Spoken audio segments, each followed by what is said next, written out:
What a great time of worship. And just to say, Tots Church, I believe, is about to commence. So anyone with children, 2 to 4, please make your way to the back, and that's going to start shortly.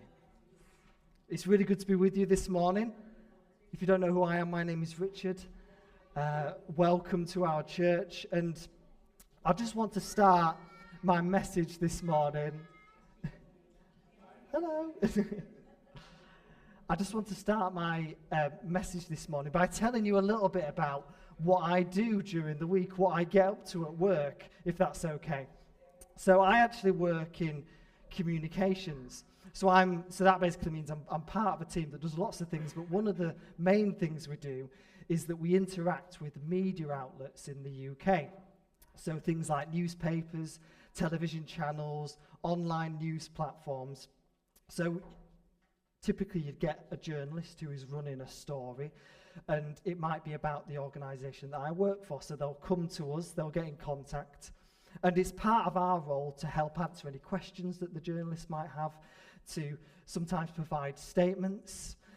Sometimes it's to do our best to ensure that the story that they're producing is fair, and that hopefully it represents our organisation in a positive light.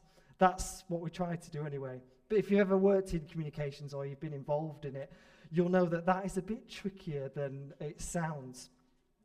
I mean, often when journalists are doing stories, sometimes they just don't have the time or they don't have the space to provide the full context.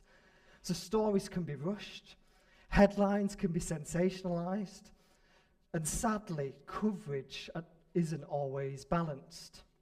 In some cases, particular outlets hold strong biases that colour how a story is told. And what that means is the public doesn't always get the full picture. Now, you might be reading a report or watching something on the news and you'll be thinking, oh, that's what's going on. But in reality, sometimes you're only hearing one side of the story. Now, just to make it clear, our media generally in the UK, I think, is trustworthy. But it's a good reminder we do need to be discerning when we're reading things, particularly on social media. Because if we take everything at face value, we might end up only knowing part of the truth. Now, why am I saying all of this, you might be asking? Well, I bring it up because I do believe there is a parallel that applies to us as the church. And I don't just mean, I'm not just talking about us here at Small Form, but I'm talking to the church generally, sort of in the UK, maybe in the West, a bit more wider. And just like the media, I think sometimes we can perhaps be guilty of sharing part of the message. I don't know if anyone catch my drift. I mean, let me try to explain by first asking you a question. What do you think it means to be a disciple? Or put another way, what do you imagine the Christian life is supposed to look like? I'll just let you mull that question over in your minds. I've just realised, guys, I've forgotten to connect my phone, so if you could put the slides up, that'd be awesome. Yeah, so just thinking about that question, what do you think it means to be a disciple? Or what do you imagine the Christian life is supposed to look like? Because I think if we're honest, the church has sometimes leaned a little hard into the positives and not enough into the more challenging aspects of following Jesus. Now, don't get me wrong. Please don't hear me wrong this morning. The gospel is good news. And honestly, it's been wonderful. Over the past few weeks, we've had some amazing sermons reminding us about the hope that we have in Jesus, reminding us about the joy that we can have in Jesus, and that we can have this life and this fullness of life. And that, of course, is, yes, 100% true. And here at Smallthorpe, I don't think we're shy about declaring that, are we? We're not shy about shouting from the rooftops how amazing Jesus is. I mean, that's our job, isn't it? And we believe that choosing to follow Jesus is the most fulfilling, it's the most life-changing decision that anyone can ever make. So I just want to make that point at the outset so things are clear. To be a disciple of Jesus is the greatest adventure. it's rich with purpose, it's rich with peace, and it's rich with promise. So all those things, completely true. But there is another side to the story. There is a cost to discipleship. Thank you. There is a cost to discipleship. Yes, there is joy. Yes, there is hope. Yes, there is love in abundance. But the road we walk is often narrow, as Jesus put it. And at times it can be painful. As Christians, we believe in the power of prayer. We've prayed this morning for God's healing, for his miraculous work. And yes, that is amazing. And we believe wholeheartedly in that. But that doesn't mean we're immune to suffering. It doesn't mean we're immune to illness. It doesn't mean we're immune to loss and pain. And if we're not careful, we in the church can be, and I think this is with the best intentions a lot of the time, present the Christian life with rose-tinted glasses.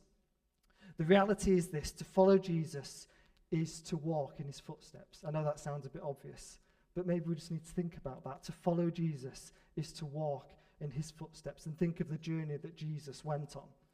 And those footsteps lead ultimately to the cross. Now that means, in summary, we must be prepared for the same path, for sacrifice, for hardship, and for suffering.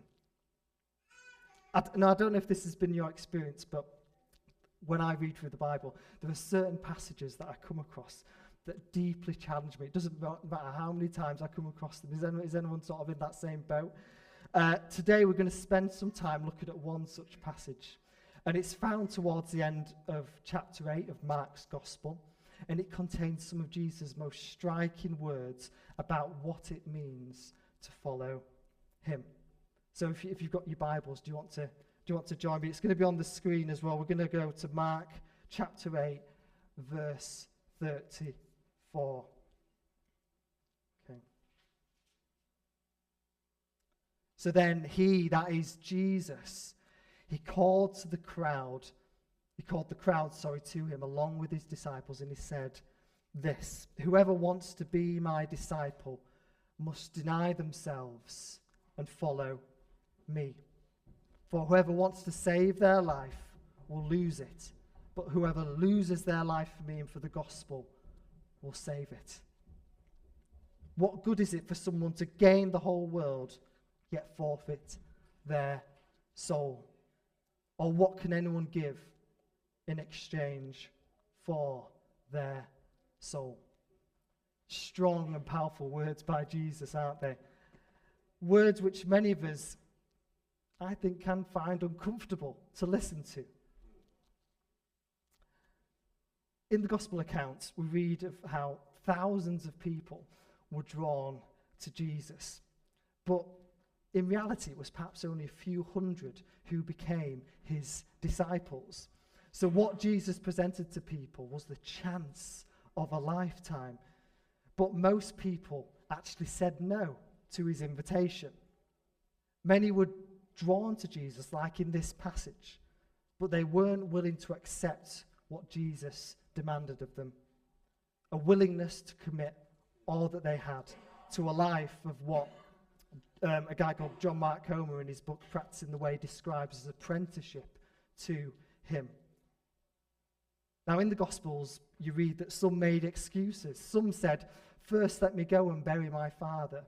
Or in another account, someone said to Jesus, "I'll follow you, Lord, but first let me go back and say goodbye to my family." Have you ever said no to an invitation and regretted it? I certainly have. One that came to mind was back at high school. I had the opportunity to go to New York with my English class, and I remember I even got to the point of sort of filling out the form, and I pulled out at the last minute.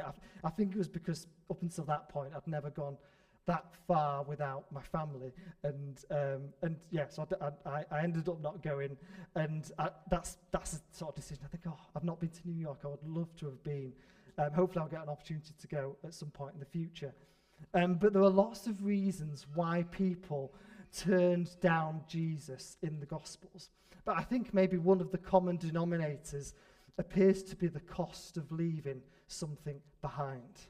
the cost of leaving something behind. And as we've heard in Mark 8, following Jesus is serious business.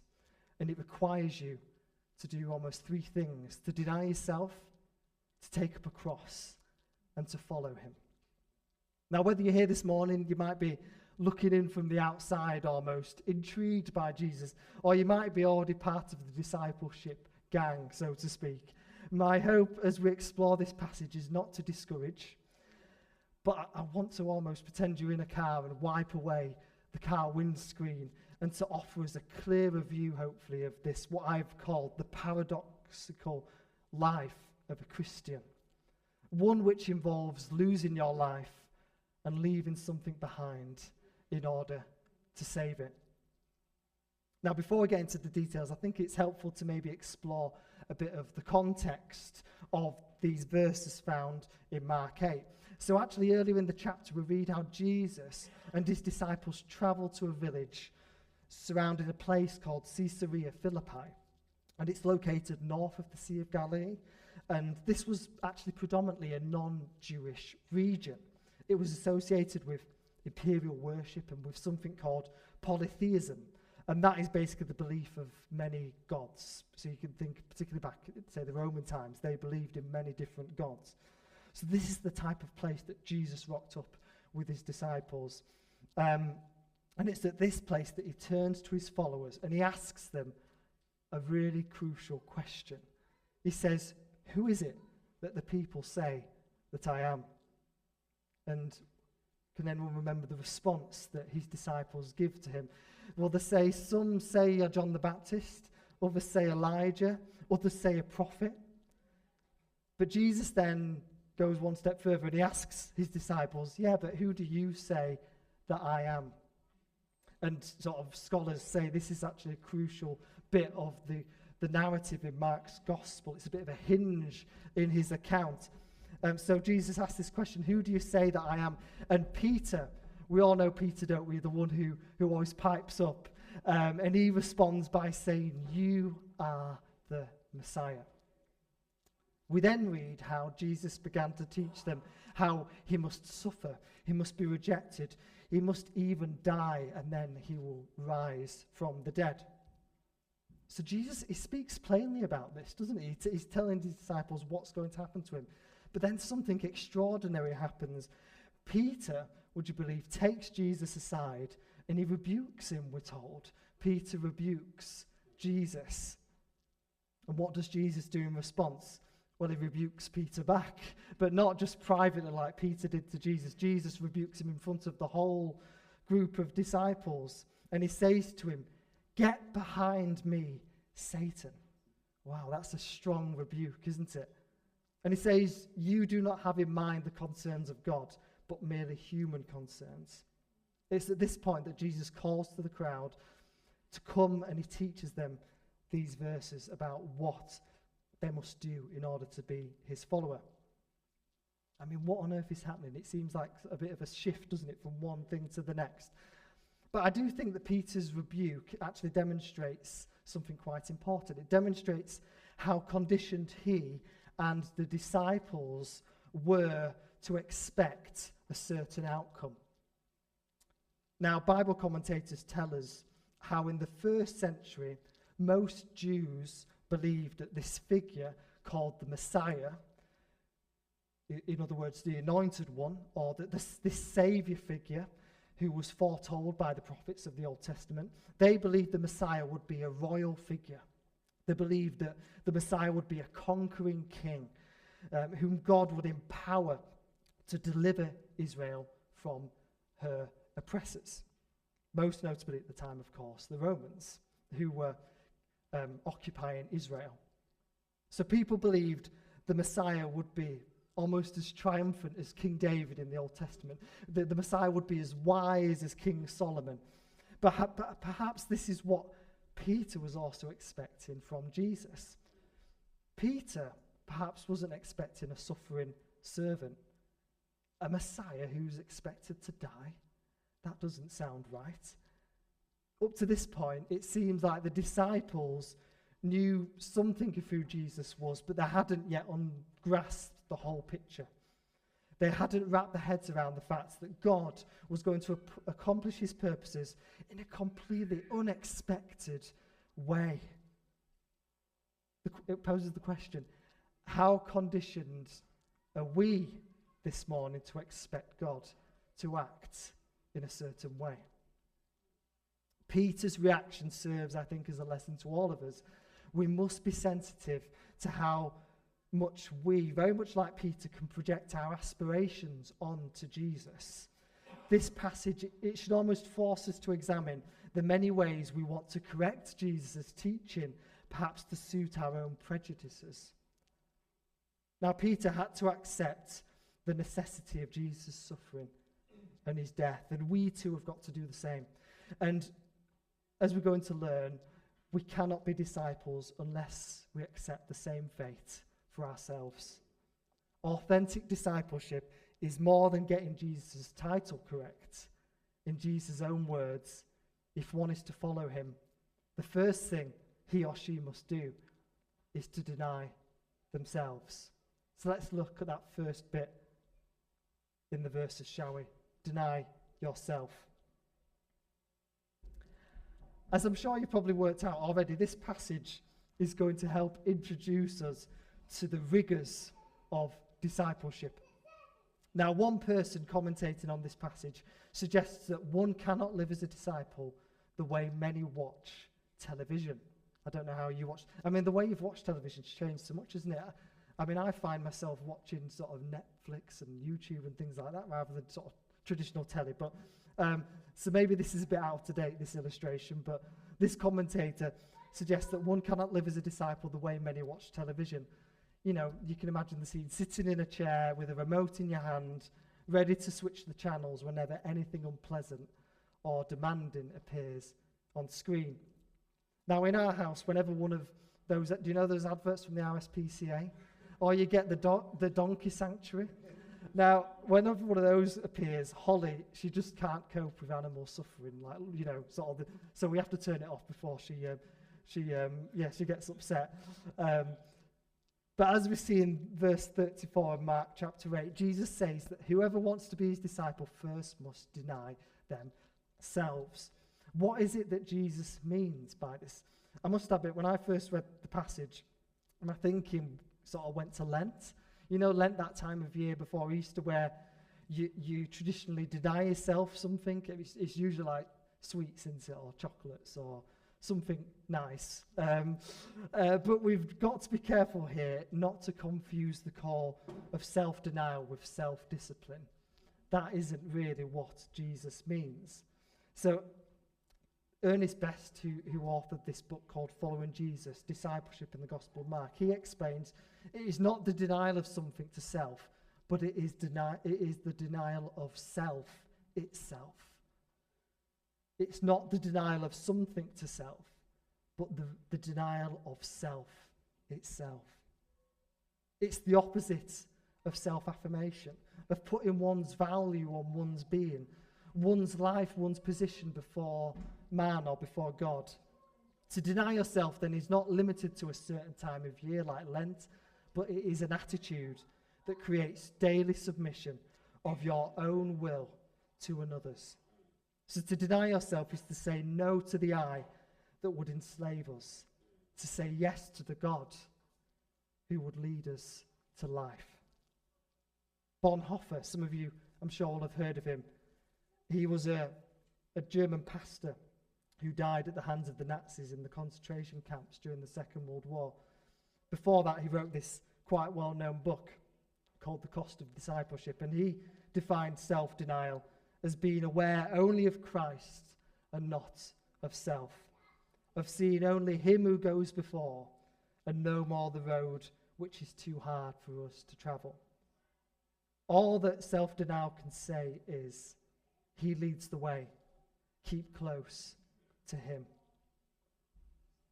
Now, if we are to follow Jesus, then every day we must open up ourselves to God's control.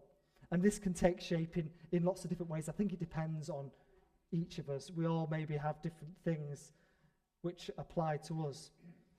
So for some of us, it might mean leaving a job. It might mean leaving your family, like the disciples did when Jesus called to follow him.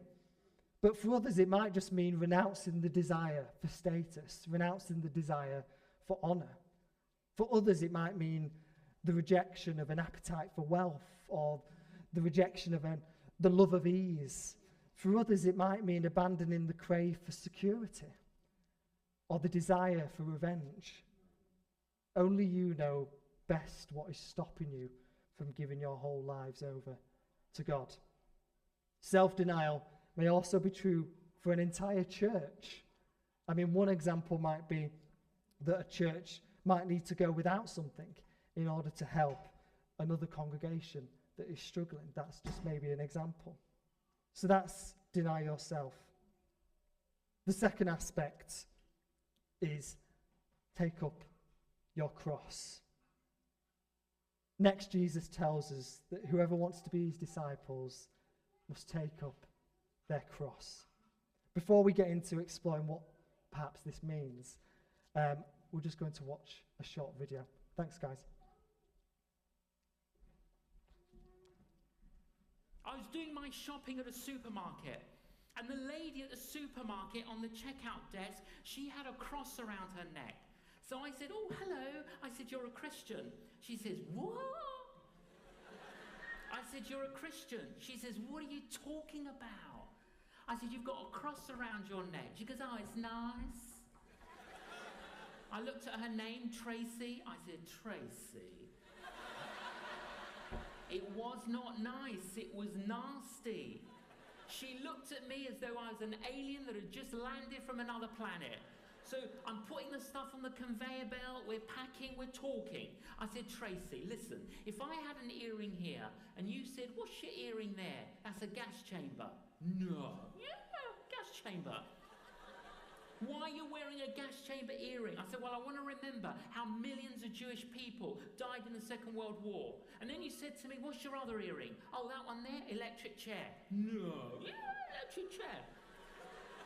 "Why are you wearing an electric chair earring?" I said, "Well, I want to remember how certain criminals got executed in the United States." I said, "Tracy, what would you think of me if I was walking around with an electric chair earring and a gas chamber earring? What would you think of me?" She goes, "I think you've lost it, you've lost it."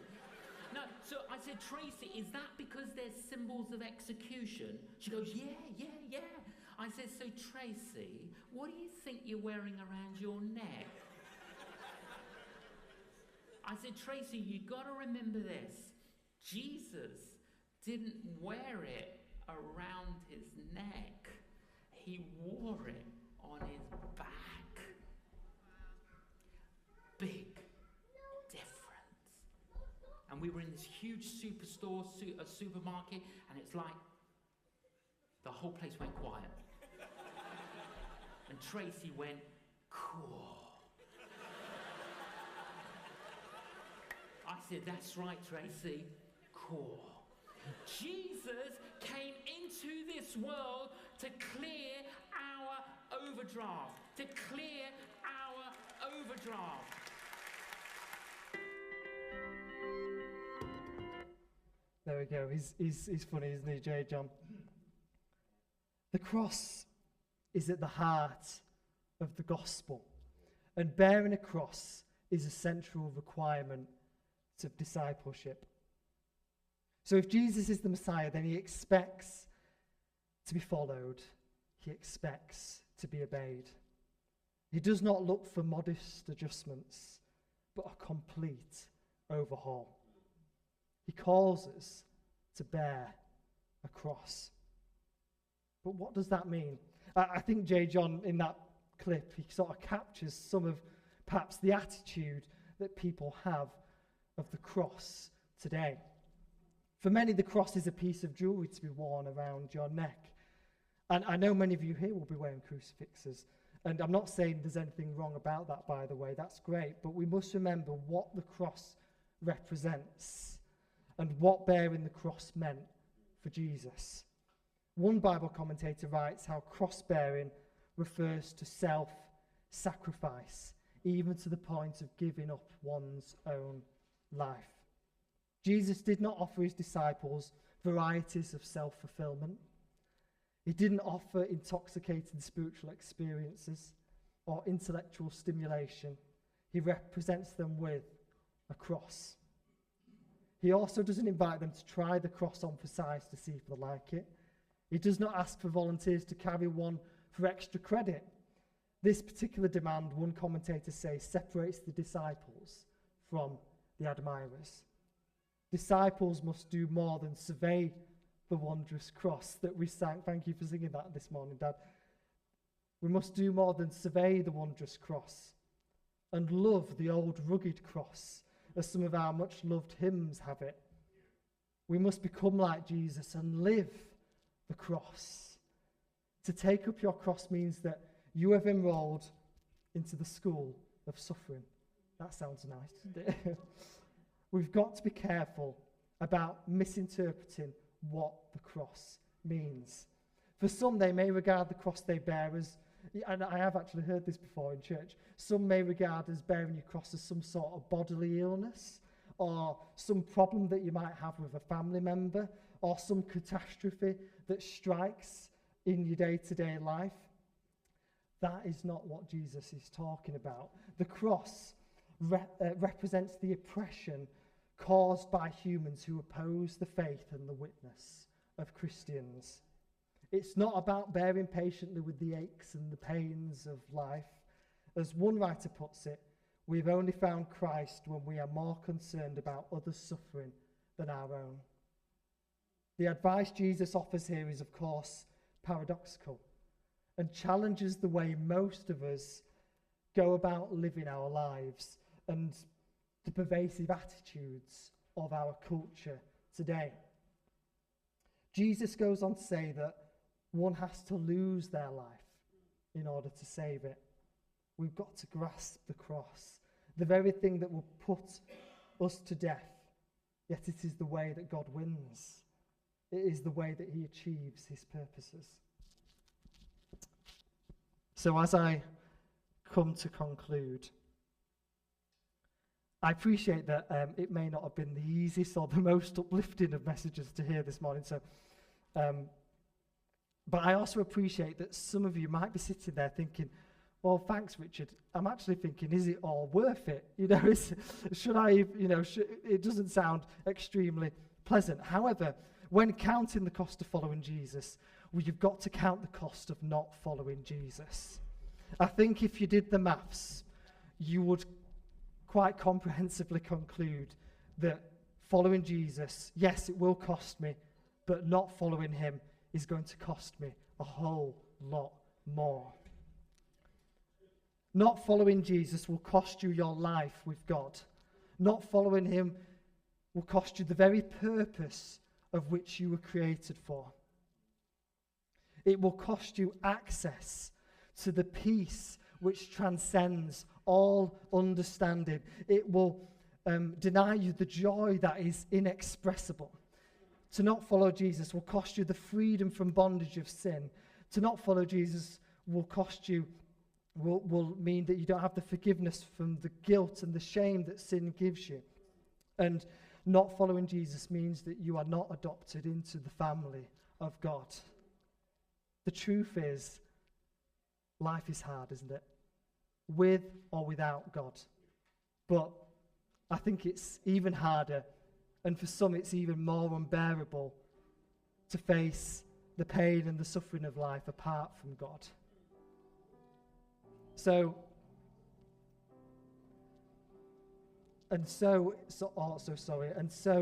is trying to save yourself rather than to be saved. And so is living in a godless, shepherdless, meaningless universe. That is hard. Now, ironically, you could say that in our attempts to avoid the difficult path of discipleship, we make our life harder, not easier. You may believe the lie that following Jesus means that you've got to give up on a whole lot of things and you're not going to get much in return. You might believe that lie that, following Jesus means you're going to be boring. Yes, and as we've heard, following Jesus is not a free ride. But using a financial metaphor elsewhere in the Gospels, Jesus says it will cost you your entire savings. Following him is going to cost you everything, but you're going to gain 1,000 times more. That's a little thing that we call grace in the church. As one writer puts it, the only true trajectory is to live and not die to self, to forever remain a seed, to never go into the soil of the earth and re-emerge into full flowering of your destiny. And as one poet puts it, so long as you haven't experienced this, to die and so to grow, you are only a troubled guest on the dark earth. This morning, why don't we, if you're able, why don't we stand as we come to finish? This morning, you don't have to be a troubled guest. You can choose to be a follower of Jesus in the kingdom of God. And maybe as just we close, we might just take a moment just to, I don't know how you best find it easiest to reflect. Maybe just to close your eyes, maybe just to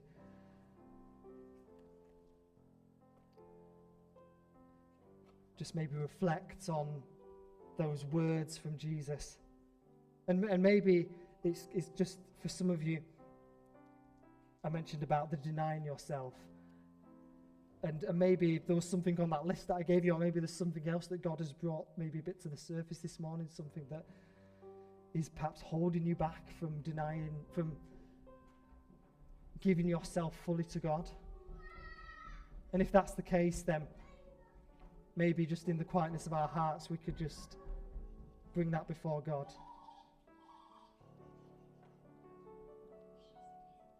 Oh God, we just thank you that, yes, God, you call us to follow you, and you call us to deny ourselves. You call us to take up a cross. But Lord, you give us so much more in return. Lord, that you promise us life and life to its fullest. Lord, I just pray if there's anything holding any of us back this morning, Lord, would you just reveal something in our hearts today? Would you just be able to move forward from this service just having a deeper sense of the self that we need to remove in place of that, the Jesus, the God that we need to fill that with.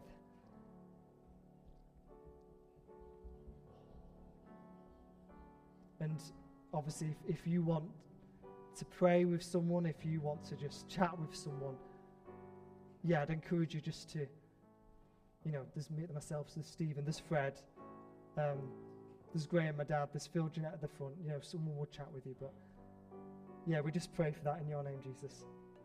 Amen.